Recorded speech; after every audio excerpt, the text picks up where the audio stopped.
પાલિતાણાના શેત્રુંજી ડેમમાં ગઈકાલના સાંજના નાવા ગયેલા 2 યુવકો ડૂબ્યા હોવાના સમાચાર મળ્યા છે। પાલિતાણાના અગ્રણીઓ અને સ્થાનિક તરવૈયાઓ દ્વારા બંને યુવાનની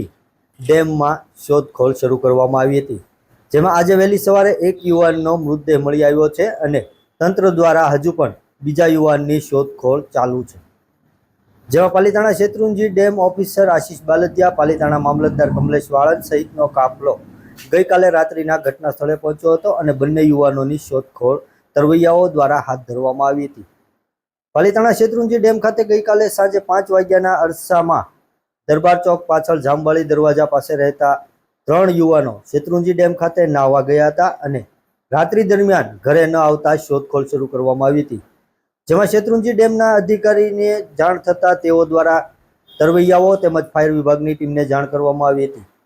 જેને લઈને પાલિતાણા ફાયર વિભાગ સહિત પાલિતાણા મામલતદાર સાહેબ સહિત પોલીસ કાફલો ઘટના સ્થળે પહોંચી ગયો હતો અને તરવૈયાઓ તેમજ ફાયર વિભાગની ટીમ દ્વારા પૂરી રાત શોધખોળ કરવામાં આવી હતી। ત્યારે વહેલી સવારના શોધખોળ બાદ એક યુવકનો મૃતદેહ બહાર કાઢવામાં આવ્યો હતો, જેમાં અબડા સકલેન સાદિકભાઈ ઉંમર વર્ષ 17નો મૃતદેહ મળી આવ્યો છે અને પોલીસે મૃતદેહને પીએમ અર્થે પાલિતાણાની સરકારી હોસ્પિટલ ખાતે ખસેડવામાં આવ્યો હતો અને પીએમ બાદ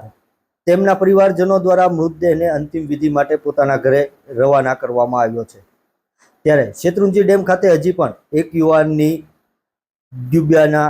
આશંકામાં તંત્ર દ્વારા શોધખોળ શરૂ છે।